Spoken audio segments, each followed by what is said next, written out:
বিনিয়োগকারী বন্ধুরা, আসসালামু আলাইকুম। আশা করি আপনারা ভালো আছেন।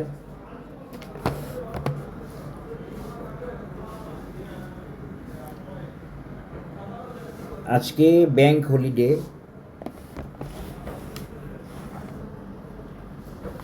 সেই হিসাবে ব্যাংক হলিডে মানে হচ্ছে আসলে জনগণের জন্য হলিডে, ব্যাংকারদের জন্য হলিডে না। তো আজকে এখন অফিসে আছি, আরও কিছুক্ষণ হয়তো থাকতে হবে। তো এই ফাঁকে কাজের কোনো প্রেশার নাই, যদিও কাজের জন্য আসতে হয়, কিন্তু তেমন প্রেশার নাই আজকে। এই ফাঁকে আপনাদেরকে আমি অনেকের ইন্স্যুরেন্সের অ্যানালিসিসের ডিমান্ড হয়ে গেছে দেখতেছি, বিভিন্ন আইটেমের অ্যানালিসিস চাচ্ছে আমার কাছে। তা আলহামদুলিল্লাহ ইন্স্যুরেন্স নিয়েছিলাম, আপনারা হয়তো ইনশাল্লাহ বলতে পারবেন যে সফল অ্যানালিসিস দিছি বা সফল হয়েছি আলহামদুলিল্লাহ, আল্লাহু আকবার। ইন্স্যুরেন্স সেক্টর মানুষের আশা আকাঙ্ক্ষার মতো আচরণ করে যাচ্ছে, আরও করবে আশা করি ইনশাল্লাহ।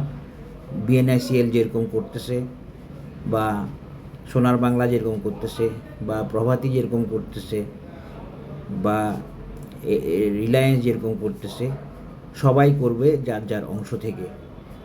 টেকনিক্যাল অ্যানালিসিসে যে বাজার চলে, এই কথা যে আমি আপনাদেরকে বারবার বলছি, সেটা আপনারা হয়তো এখন বুঝতে পারতেছেন যে ইন্স্যুরেন্সগুলো টার্গেট মিট হয়েছে, সেগুলো কেন আগাইতে পারতেছে না, নামতেছে না। ঠিক আছে, আমি নামারও একটা সাপোর্ট জোন দেখাইছি, সেটাও টেকনিক্যাল প্রয়োজন।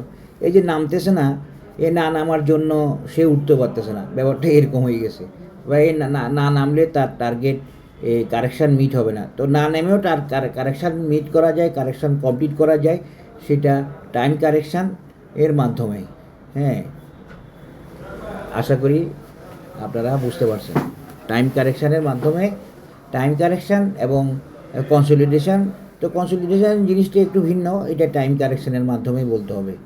তো আসেন এখন আপনাদের অনেকের এই প্রশ্ন ইন্স্যুরেন্স নিয়ে, আপনাদের হোল্ডিংগুলো নিয়ে, তো সেগুলোর উত্তর দেওয়ার চেষ্টা করব, একটু তাড়াতাড়ি দেওয়ার চেষ্টা করব। তবে ভিডিওটা মনে হয় একটু বড় হবে কেন, অনেকগুলো ইন্স্যুরেন্স আইটেম। তো আমার চেষ্টা থাকবে ভিডিও আর্লি দেওয়ার। এখানে ইন্স্যুরেন্স মান্থলি চার্টে ক্লাউড কাভার প্রায় করে ফেলতেছে, আর একটু উঠলেই ক্লাউড কাভার হয়ে যাব। কালকের ভিডিও অনুযায়ী, কালকের চিত্র অনুযায়ী, মার্কেট অনুযায়ী এখানে চেঞ্জ আসবে, তখন কনফার্ম বলা যাবে ইন্স্যুরেন্স এখানে ক্লাউড ম্যানেজমেন্টটা ওকে করতে পারছি কিনা। এর আগে ওয়ান ডেতে গেলে আমরা কি দেখতে পাচ্ছি, অসুস্থ তো আছে, পরীক্ষা চলে যান না, এখন না একবার চলে যাবো না, আসবো না সবাই এখন দরকার নেই। আচ্ছা ঠিক আছে, অসুস্থ তো আমি সিনজিনি আসি বাপু আইতেছে। ঠিক আছে। তো কালকে আমি ইন্স্যুরেন্সের কথা বলছি। ইন্স্যুরেন্সের আসলে আলহামদুলিল্লাহ আমার কাছে কোনো ডে চার্টে আমি কোনো প্রবলেম সেরকম পাচ্ছি না। একটু প্রবলেম আছে, যে প্রবলেমের কারণে এই ক্যান্ডেল সাইজটা এমন হয়েছে। তো এই ক্যান্ডেল সাইজটার প্রবলেম এর জন্য কালকে একদিন রেড হয় কি না আমি ঠিক বুঝতেছি না, আশা করি রেড হবে না।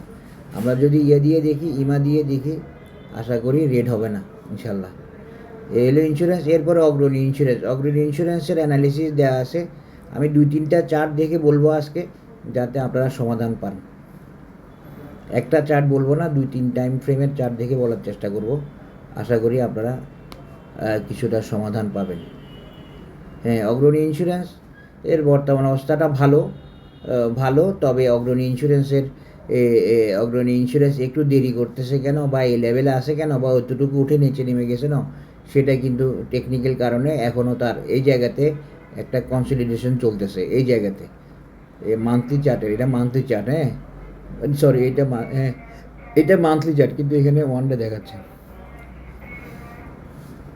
ওয়ান ডেতে ওকে, এই যে একটু দেরি করতেছে, এই যে একটু নিচে নামছে, এই নিচে নেমে একটু যে দেরি করতেছে, অনেকগুলো ছোটো ছোটো ক্যান্ডেল করছে। এটা বেসিক্যালি এই আপনারা হয়তো দেখে একটু আশ্চর্য যাবেন, কি এখান থেকে উঠলো না, বাই সিগন্যাল আছে, বুলিশ সিগন্যাল আছে, সব কিছু ছিল, কিন্তু উঠলো না। এই না ওঠাটা মূলত কনসলিডেশন শেষ করার জন্য। আশা করি বুঝতে পেরেছেন। এরপরে উঠে আসবে, বড় কোনো সমস্যা নাই।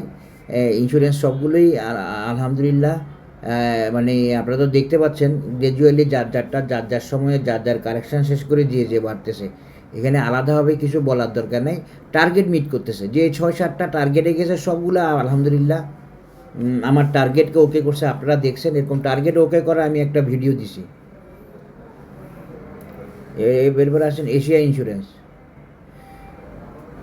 এশিয়া ইন্স্যুরেন্স ভালো অবস্থায় আছে, তবে এই ক্লাউডটা ম্যানেজ করতে পারে নাই। এই ক্লাউডটা ম্যানেজ করতে না পারলেও উঠে আসবে, উঠে আসতে অসুবিধা নাই। এশিয়া ইন্স্যুরেন্স গতকাল থেকে মনে হয় ওকে হয়েছে, সামনে থেকে মুভমেন্টে চলে যাবে বা ভালো করা শুরু করবে, প্রাইস গেইন করা শুরু করবে, একটা সম্ভাবনা দেখা যাচ্ছে এশিয়া ইন্স্যুরেন্সের নেক্সট ডে থেকে ভালো করা।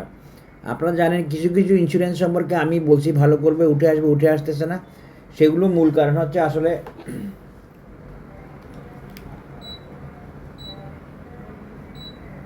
সেগুলোর মূল কারণ হচ্ছে আসলে কনসলিডেশন। এটা আপনারা একটু বুঝে নেবেন।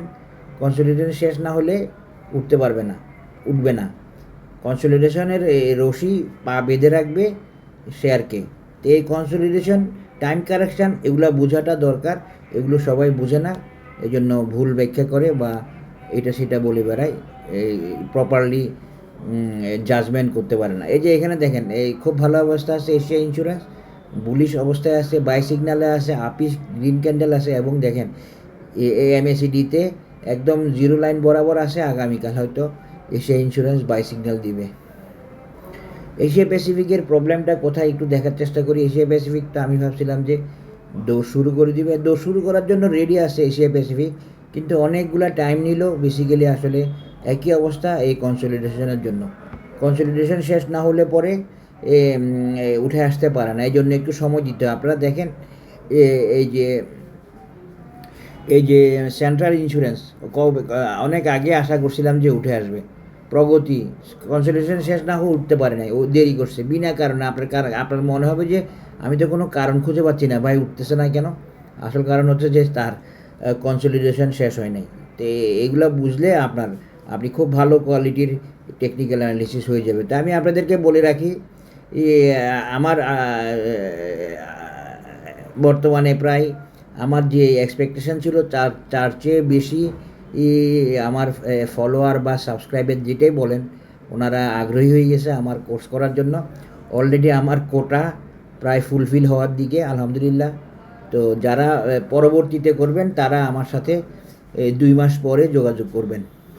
এখন প্রায় আমার এই কোটা শেষ, 10 জুলাই থেকে আমার কোর্স শুরু হচ্ছে আশা করি ইনশাআল্লাহ। আর নেক্সট কোর্স শুরু করব এখন থেকে 2 মাস পরে, আল্লাহ যদি সুস্থ রাখে। তো এশিয়া প্যাসিফিকও দৌড়াবে, খুব ভালো দৌড়াবে, আপনারা বিশ্বাস করতে পারবেন না কেমন করবে ইনশাআল্লাহ। এগুলো নিয়ে আমি আগে সব ডিল করা, নতুন শেয়ারগুলো ছাড়া। এই বিজিআইসি দেখেন আপনারা, বিজিআইসি নিয়ে হয়তো অনেকে একটু কনফিউজড। আমি পজিটিভ বলছি, ভালো বলছি, শেয়ারে বাড়তেছে না কেন। বিজিআইসি ইনস্টিটিউট 47% শেয়ার নিয়ে ফেলছে, পাবলিকের হাতে মাত্র 19%। এটা কেন দূরাইতে পারতেছে না? তাহলে আপনারাই বলেন কেন বাড়তে পারতেছে না, আপনারাই বলেন।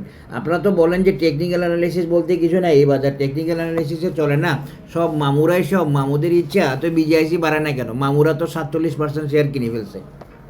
বোঝার চেষ্টা করবেন, লজিক্যাল হবেন। আমি যে কারণগুলো বলতেছি সেই কারণগুলো সলভ হলে শেয়ার উঠতেছি কিনা আপনারা দেখার চেষ্টা করেন, প্রমাণ নেন, আমাকে জিজ্ঞেস করেন, তারপরে আমি আপনাদেরকে দেখাই দিব, বলে দিব।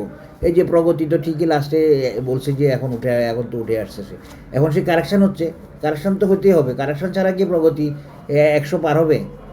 যার প্যাটার্ন এবং পজিশন কারেকশানের প্রয়োজনীয়তা তৈরি করে। যেমন ধরেন বিএনআইসিএল এর প্যাটার্ন, পজিশন, ক্যালকুলেশন বিএনআইসিএল এর কারেকশানের প্রয়োজনীয়তা তৈরি করে নাই, কিন্তু এই যে প্রভাতির কারেকশানের প্রয়োজনীয়তা তৈরি করে নাই। কিন্তু দেখেন এশিয়া প্যাসিফিক কিংবা এশিয়া ইন্স্যুরেন্স এগুলো গিয়ে থামে গেলে কেন?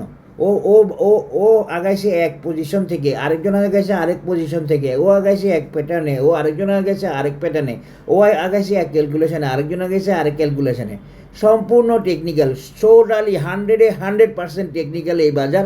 কেউ যদি আমাকে চ্যালেঞ্জ করেন, আমি চ্যালেঞ্জ দিতে রাজি আছি। আর কেউ যদি আমাকে কাছে শিখতে চান, জানতে চান, বুঝতে চান, আমি দেখাই দিতে রাজি আছি ইনশাল্লাহ, কী কারণে কী হচ্ছে না। আশা করি আপনারা বুঝতে পেরেছেন। এখন দেখেন এই বিজেএসি ফার্স্ট ক্লাস একটা শেয়ার, আমি হয়তো এটার দিকে চোখ রাখবো ইনশাল্লাহ, দেখা যাক। তো এইটার সময় বাড়বে, কিন্তু এটা বাড়তেছে না কেন? এটা না বাড়ার অনেকগুলো কারণ থাকতে পারে। তার মধ্যে একটা কারণ কি, একটা কারণ হচ্ছে এ, একটা কারণ ওই কনসলিডেশনই হবে, বুঝতে পারছেন? তো এগুলো শেষ হয়ে, হ্যাঁ বিজেএসি তো ওকে আছে, বিজেএসি নিয়ে টেনশনের কারণ নাই। এই কনসলিডেশনের কারণে প্রাইস লেভেল বাড়তেছে না, একটা লেভেলে থাকতেছে একটা সময়ের জন্য, এরপরে উঠে আসবে এবং খুব সুপার কাজ করবে। আমি বিজিআইসি আর প্রাইমের দিকে চোখ রাখতে বলছিলাম, তবে প্রাইমের দিকটা মনে একটু বেশি বলছিলাম, সেই হিসেবে প্রাইমটা আগে ভালো করলো, বিজিআইসিও করবে, কোনো সমস্যা নাই। আপনারা দেখবেন, আমি আপনাদেরকে একটা কথা বলি, সেটা হচ্ছে বাজার ইন্স্যুরেন্সকে বাড়াচ্ছে কেন? বাজার ইন্স্যুরেন্সের ভলিউম কি এখনও বেশি বাড়াইছে? না। তাহলে আরও ভলিউম বাড়াবে কেন? বাজার তো ব্যবসা করবে, সবসময় মনে রাখবেন। বাজার দাম বাড়াচ্ছে, প্রাইস করতেছে, বাজার অ্যাকুমুলেশন ডিস্ট্রিবিউশন করতেছে। এখন আপনাকে বাজার কিভাবে অ্যাকুমুলেশন করে, কিভাবে ডিস্ট্রিবিউশন করে, বাজার কি বুঝাই দেয়? বুঝতে পারেন? আপনি চার্ট দেখলে দেখতে পারেন না। কারণ কি? এখানে অনেক চালাকির উপরে চালাকি চলতেছে। এই যে ইন্ডেক্স যে মারাত্মক চালাকি করে করে যে পজিটিভ হচ্ছে, এটা আমার কাছে আশ্চর্যজনক মনে হচ্ছে। ইন্ডেক্স যে পজিটিভ হচ্ছে, ইন্ডেক্স যে বাড়তেছে, বুঝতে পারছেন? ঠিক সেরকম বাজার চালাকি করে করে আপনাকে ডিস্ট্রিবিউট করবে, বাজারের ব্যবসা শেষ করবে।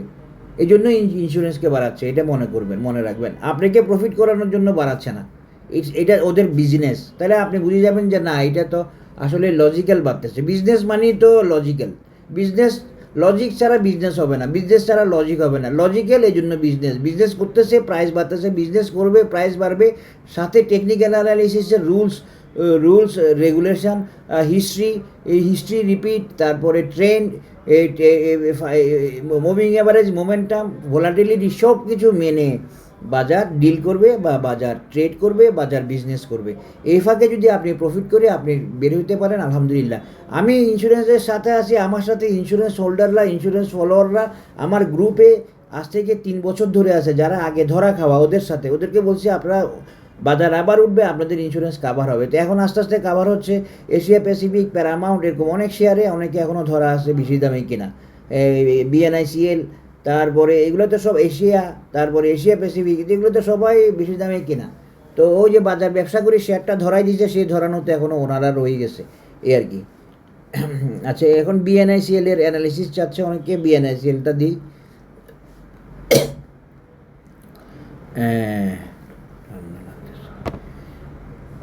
ওয়ান ডে বিএনআইসিএল এ কোনো সমস্যা নেই। আপনারা অযথা আপনারা এই জানতে চান, করেন, আমি তো বুঝি না রে ভাই। আপনাদের হাতে একটা অ্যাপস থাকে না, আপনারা আপনাদের শেয়ারটার পজিশন, প্যাটার্ন, টেকনিক্যাল পজিশন কিছু জানেন না, আপনারা টেকনিক্যাল অ্যানালিসিস জানতে চান, তাহলে কি হবে? আপনি শেয়ারটা দেখেন না। বিএনআইসিএল এ তো আমি কোনো প্রবলেমই দেখতেছি না। শুধু নিজের শেয়ারটার কী হলো, আমি কি এখানে ধারাভাষ্য দিব আপনাদেরকে? আমি কি প্রতিদিন একটা শেয়ার কতটুকু আগাইছে ধারাভাষ্য দিচ্ছি? সেক্টরের এইটা ওকে, ধারাভাষ্য দিচ্ছি ইন্ডেক্সের এইটা ওকে, এগুলো তো দিতে হয়। বিএনআইসিএল 120 টাকা রেজিস্ট্যান্স ছিল, সেই রেজিস্ট্যান্স পার হয়ে গেছে। আপনারা তো এখন খুশি মনে অপেক্ষা করবেন। হ্যাঁ, এটা পার করে রিটেস্ট করে আবার ওঠার চেষ্টা করতেছে, কিন্তু তাকে মুভিং অ্যাভারেজ অ্যাডজাস্ট করে চলতে হবে, তাকে মোমেন্টাম ওকে রেখে চলতে হবে, তাকে ভোলাটিলিটি মেনটেন করে চলতে হবে। মনে রাখবেন, এগুলো হচ্ছে এই বাজারের basic element of technical analysis, technical tools. আশা করি বুঝতে পেরেছেন। এরপরে সিটি জেনারেল নিয়ে আর কিছু বলার নাই। আগে বলছি continental insurance trying to come back again for to go to next resistance level. এই জায়গাতে কন্টিনেন্টালের একটু সমস্যা হবে, একটু দেরি হবে। এখন যে লেভেলে আছে 33 লেভেলে 2-3 দিন এই লেভেলে থাকতে পারে, তারপরে আবার উঠে আসবে কন্টিনেন্টাল এবং নতুন টার্গেটের দিকে যাবে। কোনো সমস্যা নাই। বুলিশ সিগন্যাল আছে, বাই সিগন্যাল নাই, তারপরে গ্রিন ক্লাউড আছে, সব কিছু ওকে আছে। কন্টিনেন্টাল আপনারা এই জায়গায় 2-3 দিন দেখে এরপরে টপ ক্রস করতে দেখবেন, কোনো অসুবিধা নেই। ইনশাল্লাহ কন্টিনেন্টাল উঠে আসবে। আগে বলছি, এটা অন্য টার্গেট মিট শেয়ারেরগুলোর মতো এক্সহাস্টেড হয় নাই। এক্সহাশনটা খুব ইম্পর্টেন্ট জিনিস। এক্সহাশন কি এইটা তো জানা নাই দেশের টেকনিক্যাল অ্যানালিস্টরা। আমার কোর্স যারা করবেন তারা যা জানবেন, ইনশাল্লাহ আপনারা অনেক কিছু হবেন ইনশাল্লাহ এক সময়, আশা করি।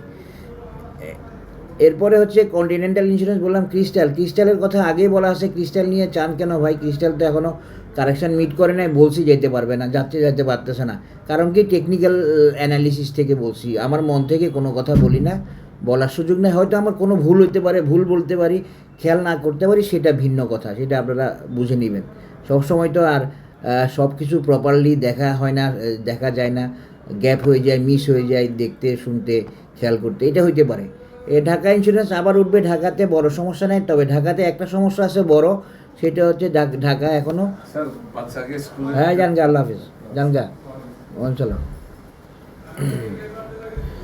তারপরে 1 মান্থে দেখেন, 1 মান্থে গিয়ে আমি ঢাকার 1 মান্থের অপেক্ষায় আছি। ঢাকায় এই মাস শেষে আমাকে একটা ভালো সিগন্যাল দিবে, এবং ঢাকার যে আপনারা পিছিয়ে থাকা দেখতেছেন সেটা হয়তো থাকবে না ঢাকা, বাট ঢাকার ইপিএস এখনও এনাফ না তার আগের লেভেল 100 লেভেল পার হয়ে যেতে। এনাফ না বললেও ভুল, বাজার চাইলে প্রাইস দিতে পারে, কিন্তু মানে আগের লেভেলের ইপিএস নাই, এটা একটা ঢাকার বর্তমান দুর্বলতা। তো এখন থেকে আমি যে অ্যানালিসিস দিছি, ঢাকায় ওখানে যাওয়া, এইসব লেভেল থেকে এইসব ফান্ডামেন্টাল দিয়ে কোনো সমস্যা নাই।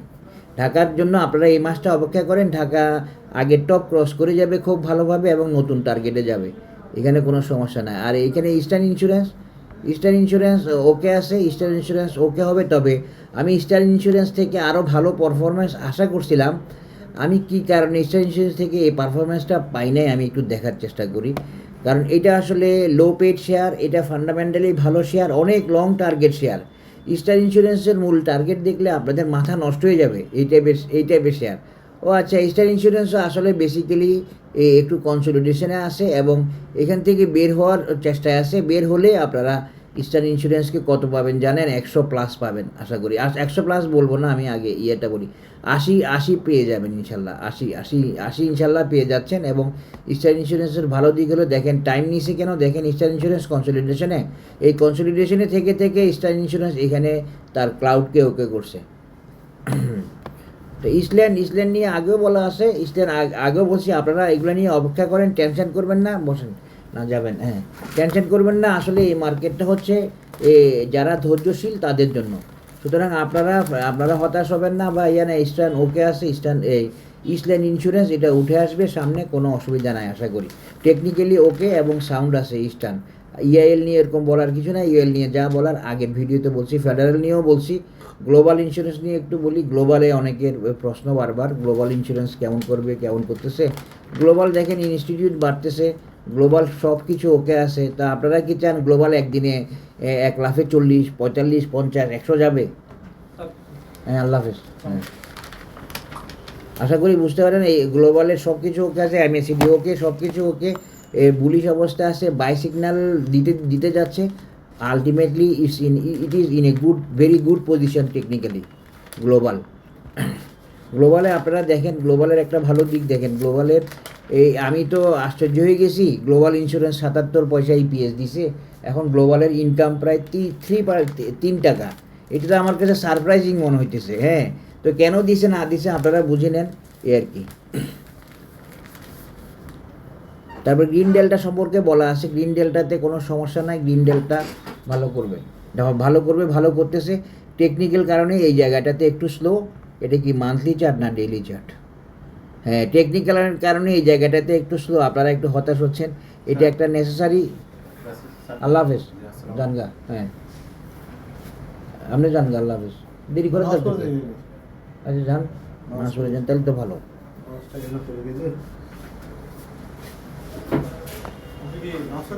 হ্যাঁ, আসতে শেষ করি, 5 মিনিট। আর গ্রিন ডেল্টাতে কোনো প্রবলেম নাই, গ্রিন ডেল্টা একটু স্লো হয়েছে। এটা স্লো হয়েছে আসলে ওর প্রয়োজনে। এখানে এটা হচ্ছে এই টেকনিক্যাল অ্যানালিসিস হলে একটা ম্যানেজমেন্ট, এটা মনে রাখবেন। টেকনিক্যাল অ্যানালিসিস কিসের ম্যানেজমেন্ট? টেকনিক্যাল অ্যানালিসিস হচ্ছে মুভিং অ্যাভারেজ, মোমেন্টাম, ভোলাটিলিটি এবং ভলিউম, সব কিছুর ম্যানেজমেন্ট। কীভাবে করে? প্রাইস দিয়ে করে। টেকনিক্যাল অ্যানালিসিসে প্রাইস ইন্ডিপেন্ডেন্ট ভেরিয়েবল না, যদিও প্রাইসকে আমরা ইন্ডিপেন্ডেন্ট ভেরিয়েবল বলি, বেসিক্যালি টেকনিক্যাল অ্যানালিসিসে প্রাইস হলো ডিপেন্ডেন্ট ভেরিয়েবল। ওকে অনেক কিছু ওকে বেঁধে রাখে, এই জন্য বেঁধে আসে গ্লোবাল গ্রিন ডেল্টা। আপনার সামনে আগাবেন, এটা অনেক এটা খুব কোনো সমস্যা নাই ইনশাল্লাহ। এইটুকু বললাম গ্রিন ডেলটাকে। আইসিআইসিএল দেখেন, আইসিআইসিএল ওকে আছে, এই জায়গায় একটু সমস্যা আছে, এই জায়গায় সমস্যাটা কামব্যাক করবে, এখানে একটু কনসলিডেশন হচ্ছে এই ডেইলি চার্টে, এই কনসলিডেশন শেষে সে এমএসসিডিকে ওকে করে উঠে আসবে। তার আরেকটা সমস্যা আছে, তার ফিউচার ক্লাউড জানকে আল্লাহ হাফেজ। আমি কতক্ষণ থাকবো? আবার হবে না। বলেন না, একটা ভিডিও করতেছি তো ওই জন্য বলেন। নামাজ পড়বো, নামাজ পড়ে নিয়ে আপনারা চলে গেছেন? কিছু বলো।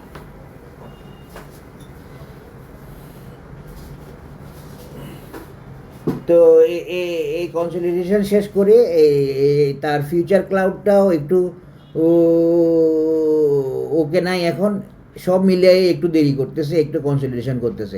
এগুলো করতে হয়, এগুলো টেকনিক্যাল প্রয়োজনে। তবে এইটা আমি যে শেয়ারগুলো উঠতে পারবে না বলছি 6-7টা, যেগুলো মানে টার্গেট মিট করছে, ওদের দেরি হবে বা ঝামেলা আছে, ওই শেয়ারগুলোর অবস্থাই নাই আশা করি। তো সুতরাং সমস্যা হবে না, আইসিআইসিএল উঠে আসবে, একটু সময় নিবে। একটু সময় নিবে মানে আইসিআইসিএল বলি, আইসিআইসিএল সময় নিবে, এবং সেই সময়টা হতে পারে আজ থেকে আরও 5-6 দিন হতে পারে, এরকম আর কি। এগুলো আপনারা কম বেশি ধরে নেবেন। আমি একটা আইডিয়া করি বলি, আমি চাইলে গনে বুঝে মেপে বলতে পারি, এগুলো এভাবে বলাটা ঠিক না বা গনে বুঝে মেপে বললেও যে একদম একুরেট হবে সেটাও বলা যাচ্ছে না। ইসলামী ইন্স্যুরেন্স নিয়ে আমি পজিটিভ বলছিলাম, ভাবছিলাম যে ইসলামী ইন্স্যুরেন্স হয়তো এই প্রবলেম এর এক্সিস্টেন্সে বেশি দেরি করবে না।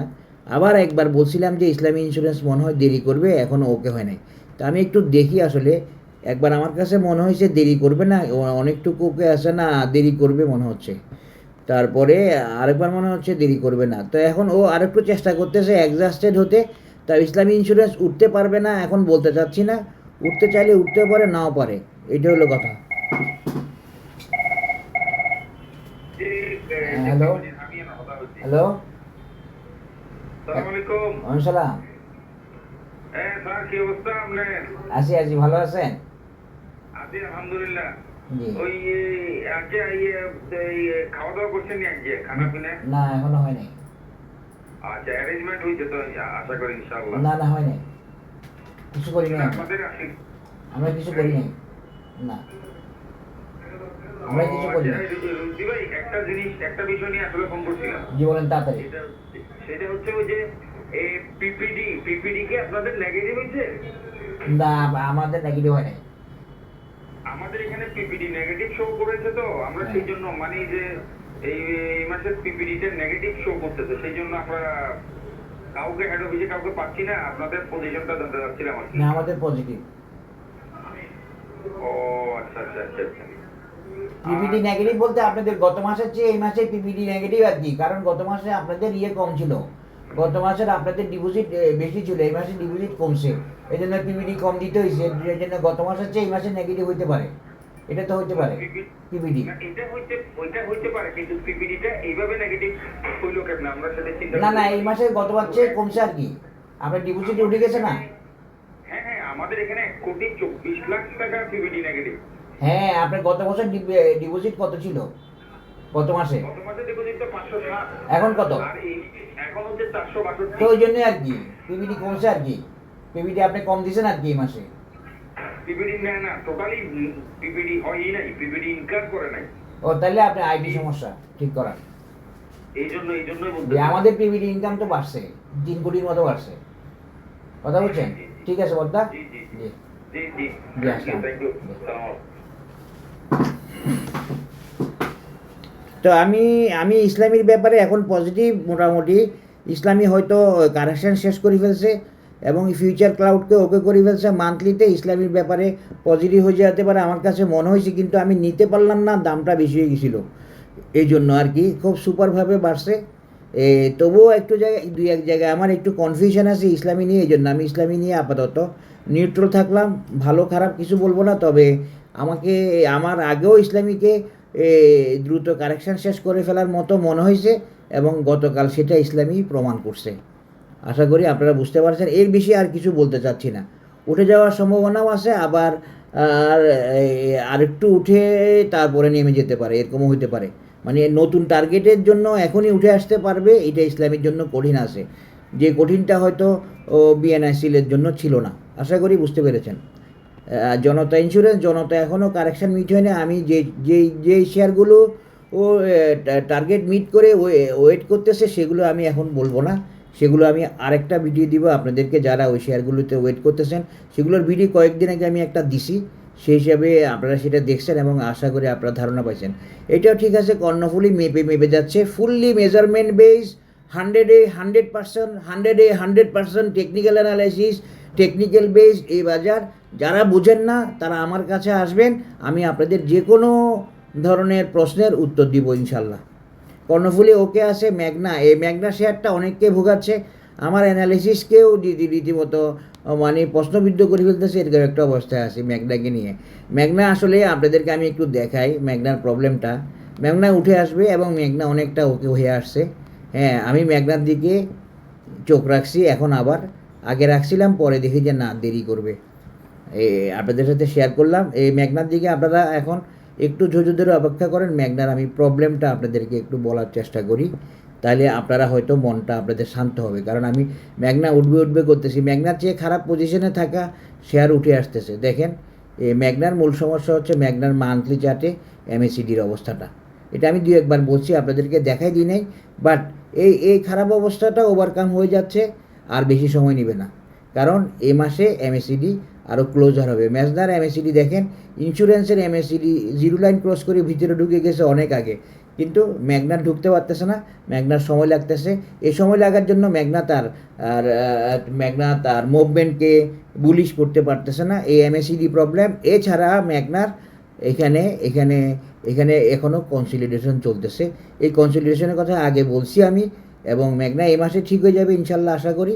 এবং ম্যাগনাকে আপনারা নতুন রূপে পাবেন, নতুন টার্গেট ওরিয়েন্টেডে পাবেন। 40 পার হয়ে যেতে ম্যাগনা বেশি সময় নেবে না, এই মাসে আশা করি ম্যাগনা 40 পার হয়ে যাবে। এখানে কনসলিডেশনটা শেষ হওয়া প্রয়োজন, সেটা শেষ হতে যাচ্ছে। কিন্তু দেখেন ম্যাগনাতে ভলিউম দেখেন আপনারা, তা আপনারা যে বলেন যে ভলিউম, এই ভলিউম কেন ম্যাগনাকে আপ করতে পারলো না? আমি আপনাদের কাছে প্রশ্ন ছুড়ে দিলাম। এত বড় ভলিউম করছে ম্যাগনা, তার রেকর্ড ভলিউম করছে, কিন্তু দেখেন ক্যান্ডেলের অবস্থা। তার মানে কি, ভলিউম যতই হোক, টেকনিক্যাল প্রয়োজনে প্রাইস গেইন করবে, টেকনিক্যাল মেজারমেন্ট, টেকনিক্যাল প্রয়োজনে। ভলিউম করে কোনো লাভ হবে না। ভলিউম আমার কাছে সবসময় মুখ্য বিষয় না, আমি ভলিউম দেখি না। কেন আপনারা বলতে পারেন, আপনি ভলিউম দেখেন না কেন? আমি ভলিউম দেখে না, মানে আমি জানি যে ভলিউম দেখার কর্তা হচ্ছে মার্কেট দেখবে ভলিউম কত করবে না করবে। ভলিউম রিলেটেড সবগুলা ইন্ডিকেটরকে মার্কেটকে ওকে করতে হয়, তো মার্কেটই তো দেখবে। আশা করি আপনারা বুঝতে পেরেছেন। আমি ভলিউমের উপরে আলাদা কোনো এমফেসিস দিই না। আমি আপনাদেরকে ভলিউম নিয়ে একটা আলোচনা দিছিলাম আমার চ্যানেলে, আপনারা হয়তো অল্প কেউ দেখছেন, ওটা দেখে নিন। Volume is not always needed to be watched. Volume একসময় বাড়াবে, একসময় প্রয়োজনে কমাবে, কারণ ভলিউমের সাথে ইন্ডিকেটরগুলোর রিলেশনশিপ আছে। যেমন অ্যাকুমুলেশন ডিস্ট্রিবিউশন লাইন, যেমন চেক ইন, যেমন অন ব্যালেন্স ভলিউম, যেমন পিভিটি, প্রাইস ভলিউম ট্রেন্ড। প্রত্যেকটা ইন্ডিকেটরের সাথে ভলিউম রিলেটেড ইন্ডিকেটরের সাথে প্রাইজের সাথে রিলেশন আছে। তো যেখানে ভলিউমের সাথে প্রাইজের সাথে রিলেশন আছে, সেখানে ভলিউম অবশ্যই মার্কেট দ্বারা কন্ট্রোল। এগুলো আমি পরে আলাপ করব, এগুলো আমার কোর্সে আমি আলাপ করি এবং আমি ক্লিয়ার করে দেওয়ার চেষ্টা করি। এখন মার্কেন্টাইল ইন্স্যুরেন্সটা একটু দেখি ভাই। মার্কেন্টাইলও আজকে ব্রেকআউট করছে মনে হচ্ছে, মাঝে কিছু ফেক ব্রেকআউট দেয়, এটা আপনারা মনে রাখবেন, ফেক ব্রেকআউট বা ফলস ব্রেকআউট, বুঝতে পারছেন? তো মার্কেন্টাইলকে সেরকম মনে হচ্ছে না, মার্কেন্টাইল মনে হয় ইয়ের মতো। দেখি একটু কারেকশান শেষ করছে কিনা। আমি এখনও মার্কেন্টাইল কারেকশান শেষ করছে বলতে পারতেছি না, আগামীকাল বলতে পারবো। ইসলামীর মতো ফলস ব্রেকআউট কিনা আমি এখনও বলতে পারতেছি না। তবে মার্কেন্টাইল যতটুকু সময় লাগবে বলছিলাম, তার চেয়ে সময় কম নিয়ে উঠে আসতেছে দেখতে পাচ্ছি। তো এখনও মার্কেন্টাইল উঠে আসাটা আমি শিওর না, এটা ফলস ব্রেকআউটও হতে পারে। আপনারা আর একটু অপেক্ষা করেন, তারপরে বোঝা যাবে, নেক্সট ডে কী বোঝা যাবে। আমি মার্কেন্টাইল ব্যাপারে এখনও নিউট্রাল থাকলাম। আজকে সুন্দর মুভ দিছে, ইসলামিয়াও দিছে, কিন্তু এগুলো দিয়ে আসলে আবার বেশি দূরে যাওয়া যায় না, এটা একটা সমস্যা। এরকম ফলস ব্রেকআউট দিয়ে শেয়ার ধরে দেয়, কারণ বাজারের কাজ কিন্তু শেয়ার ধরায় দেওয়া, এটা মনে রাখবেন। বাজারের কাজ হচ্ছে ব্যবসা করা, এটা মনে রাখবেন। নিটল ইন্স্যুরেন্স দেখি কী অবস্থা আছে। হ্যাঁ, নিটল উঠে আসবে, সমস্যা নেই, একটু স্লো আছে, খুব সুন্দরভাবে আরেকটা বড় টার্গেট মিট করবে। এই টার্গেট মিটের পরে মনে হয় মিটুলের এই টার্গেট কমপ্লাই হবে, আমাদের যে টেকনিক্যাল 41-42 টাকার এইটা, এই মুভমেন্টে গিয়ে নিজের এটা ফাইনাল করবে আশা করি ইনশাল্লাহ। এরপরে নর্দার্ন ইন্স্যুরেন্স, নর্দার্নও এখনও কারেকশান শেষ করছে কিনা বলা যাচ্ছে না, তবে কারেকশান শেষ করার সিরিয়ালে এখন দেখতে পাচ্ছি এই কন্টিনেন্টাল, ইসলামী এবং মার্কেন্টাইল থাকতে পারে। তবে আমি মার্কেন্টাইল আর ইসলামীর ব্যাপারে এখনও ফুললি কনফিডেন্ট না বা ফুললি বলতে পারতেছি না, কারণ ফার্স্ট মুভমেন্ট দিয়ে 1-2 টাকা বেড়ে আবার ধরা দিয়ে নেমে যেতে পারে, অনেক রকম চালাকি থাকে আর কি। তো এটা কালকে পরশুর মধ্যে বোঝা যাবে। নর্দার্ন আবার উঠবে। নর্দার্ন তো আসলে অরিজিনাল টার্গেট মিট করে নাই, এই জন্য পুরোপুরি এক্সস্টেড হয় না। নর্দার্ন আবার উঠে আসবে, বড় সমস্যা নেই। নর্দার্ন টাইম কারেকশান শেষ করতেছে। Northern is not in consolidation, Northern is in time correction. Time correction is a very vital thing, যেরকম যে ভাইটাল থিংয়ের কারণে আপনার এই যে ম্যাগনাটা এখনও মুভ করলো না, টাইম কারেকশান এবং কনসলিডেশন দুটোটার জন্য। পিপলস ইন্স্যুরেন্স, পিপলসের ব্যাপারে পজিটিভ বলছি। যে প্যারামাউন্টের ব্যাপারে, প্যারামাউন্ট ইন্স্যুরেন্সের ব্যাপারে বলছিলাম যে প্যারামাউন্ট এই জায়গায় কয়েকদিন সময় নিবে, সেই সময়টা নিচ্ছে। সেই সময়টা আরও 2-1 দিন নিলে আরেকটু ভালো হয়। হ্যাঁ, তাহলে আর একটু টাইম রিকোয়ারমেন্টটা শেষ হয়। জানি না নিবে কি না, তবে এখানে ডোজি করছে, হয়তো নেক্সট ডে থেকে পজিটিভ করতে পারে। এখানে কয়েকদিন নিবে মানে কয়েকদিন মানে 2-3 দিনই ভাববেন না, কয়েকদিন মানে 8-10 দিনও হইতে পারে। আশা করি বুঝতে পারছেন। পিপলস তো ওকে আছে, পিপলস সম্পর্কে পজিটিভ বলছি। পিপলস একটা সেফ সাইডের শেয়ার, পিপলস একটা টার্গেট ওরিয়েন্টেড শেয়ার। তবে পিপলস এখনও পুরোপুরি এই রেজিস্ট্যান্সটা ক্রস করতে হবে, উপরের যে রেজিস্ট্যান্স সেটা ক্রস করলে পিপল নতুন টার্গেটে যাবে। উঠে আসার চেষ্টা করতেছে, উঠে আসবে, সমস্যা নাই। পিপলের গোড়াটা ওকে, পিপল স্ট্রং ফান্ডামেন্ট টেকনিক্যাল বেজের উপর আছে। পিপল, প্যারামাউন্ট, তারপরে পাইনিয়ার, প্রগতি, তারপরে প্রাইম ইন্স্যুরেন্স, এগুলো বেশ ভালো স্ট্রং বেজের উপরে আছে। এরপরে ফিনিক্স এখনও বলতে পারতেছি না কারেকশান শেষ করছি না, এগুলো আমি আলাদা ভিডিও দিব। তারপর প্রগতি, পাইনিয়ারটা বলি, pioneer is in good position. Pioneer যারা হোল্ড করতেছেন তারা অপেক্ষা করেন। পাইনিয়ারকে হিসাব মিলাই উঠতে হচ্ছে, প্রত্যেকটা শেয়ারকে হিসাব মিলাই উঠতে হয়। এগুলো বুঝতে হলে আমার কোর্স করেন, আমি আপনাদেরকে ক্লিয়ার করে দিব ইনশাআল্লাহ। এই আর কি, টেকনিক্যাল অ্যানালিসিসটা সহজ হয়ে যাবে, তবে আপনার আন্তরিকতা লাগবে এবং আপনাকে ধারণ করতে হবে। আমি তো ধারণ করাবো না, আমি তো সহজ করে দেবো, কিন্তু সহজটা যে এটা যে সহজ সেটা আপনাকে ধারণ করতে হবে। এই আর কি। এর হলো পাইনিয়ার ইন্স্যুরেন্স উঠে যাবে, সমস্যা নেই, সব কিছুকে ওপে করে উঠতেছে, এইটা হলো কথা। প্রগতি ইন্স্যুরেন্স কালকে একজনকে সাজেস্ট করছিলাম যে আশা করি নেওয়া যাবে, তো সেটা ভ্যালিড আছে। তো টাইম কারেকশান হচ্ছে, একটু টাইম কারেকশান হচ্ছে এবং কিছুটা প্রাইস কারেকশানও হচ্ছে প্রগতি ইন্স্যুরেন্সে। এটা বেশি কারেকশান হওয়ার নাই। প্রগতি কী জিনিস আস্তে আস্তে সবাই বুঝতে পারবে। প্রগতি আমার অ্যানালিসিসকে ওকে করবে আশা করি ইনশাল্লাহ। প্রগতি ইন্স্যুরেন্স আমার অ্যানালিসিসকে ওকে করবে আশা করি ইনশাল্লাহ, কোনো অসুবিধা নাই। আপনারা উইকলি চার্ট দেখে বুঝতে পারবেন। প্রাইম ইন্স্যুরেন্স আলহামদুলিল্লাহ ভালো, খুব ভালো, বুলিশলি আগাচ্ছে। প্রাইমের অ্যানালিসিস ভালো, প্রাইম 60 লেভেলে চলে যেতে পারে এবং 60 লেভেল ওরিয়েন্টেড মুভমেন্ট আমার কাছে মনে হচ্ছে আর কি। দেখা যাক, আল্লাহ ভরসা, এই আর কি। প্রাইম প্রভাতী অ্যানালাইসিস দেওয়াই ছিল যে 70-এর, এবং আমি বলছি প্রভাতী চলে যাবে, মনে হয় চলে যাওয়ার আছে। এখানে একটা ছোট কারেকশন দিয়ে প্রভাতী আবার উঠে চলে আসছে, এখন প্রায় 65-70, মানে এটা অ্যানালিসিস ওকে। এরকম অ্যানালিসিস ওকে ভিডিও আপনারা আশা করি আর কোথাও পাবেন না, এখন আগেও পান নাই, ইনশাল্লাহ আরও পাবেন। আমার সাথে থাকেন এবং আমার অ্যানালিসিস ভালো লাগলে আপনারা অবশ্যই শেয়ার করবেন এবং সাবস্ক্রাইব করবেন আশা করি ইনশাল্লাহ। এই পূরবী এখনও কারেকশান সম্পন্ন হয় নাই। পূরবী নিয়ে বিভিন্ন জনের নিউজ ছড়াইছে, কিন্তু আমি তো দেখতেছিলাম যে সে টার্গেট মিট করছে, 36 পর্যন্ত দেখাছিলাম, সেটাকে ওকে করছে, হাইয়েস্ট দেখাছিলাম। রিলায়েন্স আরও উঠবে, রিলায়েন্স আরেকটা টানা আসবে খুব ভালো, এবং রিলায়েন্স আমার অ্যানালাইসিসকে ফলো করবে, টার্গেট মিট করবে, সবই দেখতে পাচ্ছি আল্লাহর রহমতে। দেখা যাক কী হয়, আল্লাহ ভরসা।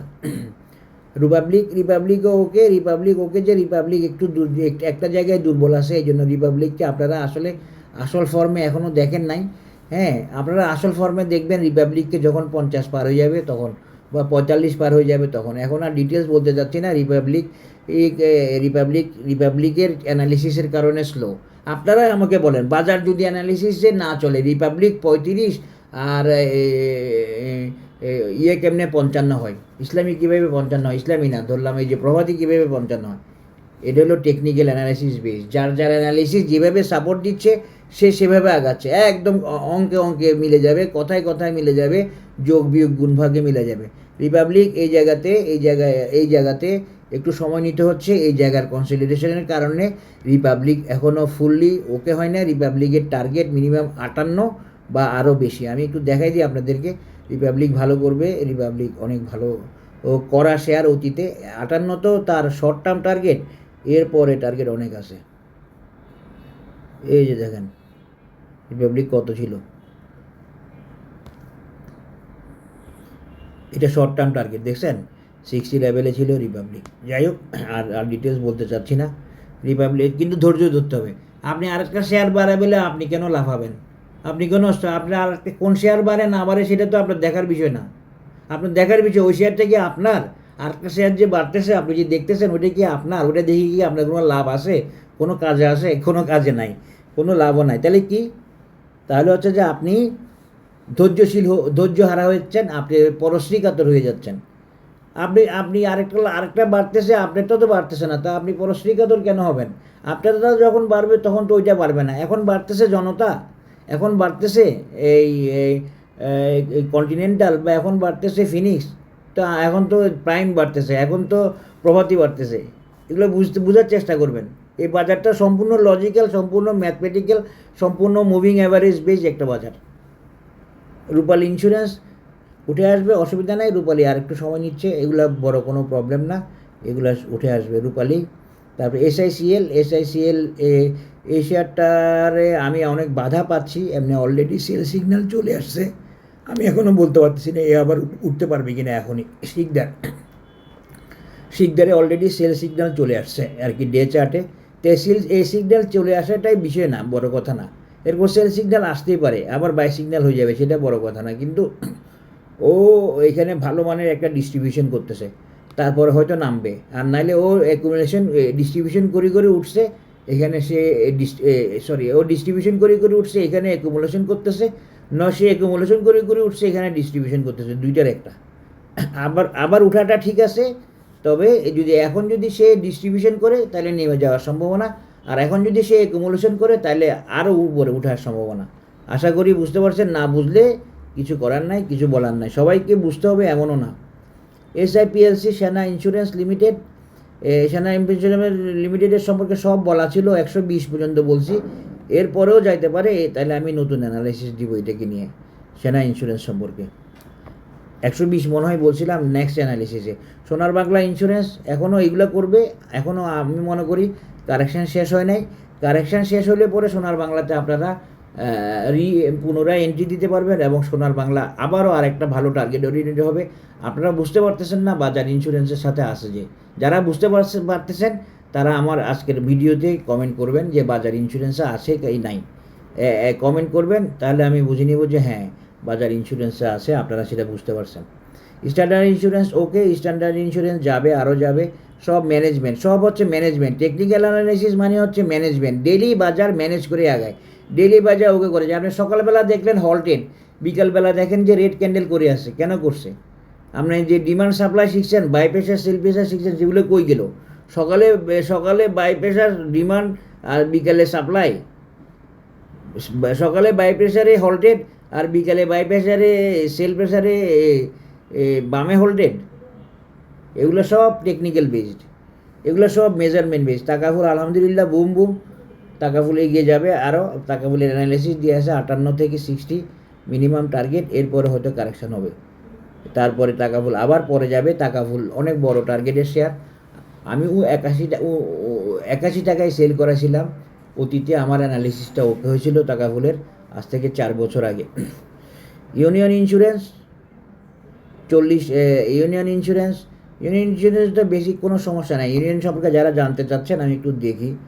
ইউনিয়ন ম্যানেজমেন্ট ফুললি হচ্ছে ম্যানেজমেন্ট। টেকনিক্যাল অ্যানালাইসিস মানে হলে ম্যানেজমেন্ট। বাজার প্রতিদিন শুরু হয় মানে আপনারা মনে রাখবেন বাজার ম্যানেজ করা শুরু করছে, প্রাইজের সাথে ইন্ডিকেটর অসিলেটরের ম্যানেজমেন্ট, এটা হচ্ছে টেকনিক্যাল অ্যানালাইসিস, এটা হচ্ছে বাজার। আজকে কিছু এডিশনাল প্রয়োজনীয় কথা বললাম, আপনারা চাইলে এগুলো মনে রাখতে পারেন। এগুলো খুব ইফেক্টিভ, এগুলো হয়তো কেউ আপনাদেরকে এইভাবে বলবে না। ইউনিয়ন উঠে আসবে, সমস্যা নাই, ইউনিয়ন উঠে আসবে, ওকে আছে, ওকে হবে। একটু এই কনসলিডেশনে আটকা পড়ছে মান্থলি চার্টে, নাইলে উঠে আসতে কোনো সমস্যাই ছিল না, উঠে আসতো, কিন্তু এই জায়গাতে একটু আটকা পড়ছে, এই জায়গাতে বাধ্য হয়ে সে এই মাস দেখেন, এই মাসে মাত্র অল্প গেইন করছে, সেই কনসলিডেশনের প্রয়োজনে এটা ওকে হয়ে যাবে, এটাও সময়ে সে উঠে আসবে। এগুলো নিয়ে ভাবতে হয় না, টাইম দিতে হয়। একটা শেয়ার চাইলেই দৌড়াতে পারে না, একটা চেয়ার চাইলেই বুম হতে পারে না। তাকে অনেক কিছু ম্যানেজ করে, অনেক সময় পার করে, সময় correction, price correction, time correction, consolidation ইত্যাদি শেষ করে ইত্যাদিকে ওকে করে উঠে আসতে হয়। আশা করি বুঝতে পেরেছেন। ইউনাইটেড ইন্স্যুরেন্স উঠে আসবে বলছিলাম। ইউনাইটেড ইন্স্যুরেন্সের নেক্সট অ্যানালিসিস দেখাছিলাম, নেক্সট টার্গেট মিনিমাম 52, এখান থেকে তারপরে আরও 56 লেভেল পর্যন্ত আসে। আশা করি ইউনাইটেড এখান থেকে উঠে আসবে, যদি ইপিএসটা একটু খারাপ দিছে এই জন্য, নাহলে আরও আগেই উঠে আসতো। তা আশা করি বুঝতে পেরেছেন technical analysis of index insurance sector all item. অনেক লম্বা সময় নিতে হলো ভাই, উপায় নাই, অনেকের রিকোয়ারমেন্ট, অনেকে চাইতেছে। ধন্যবাদ, আসসালামু আলাইকুম।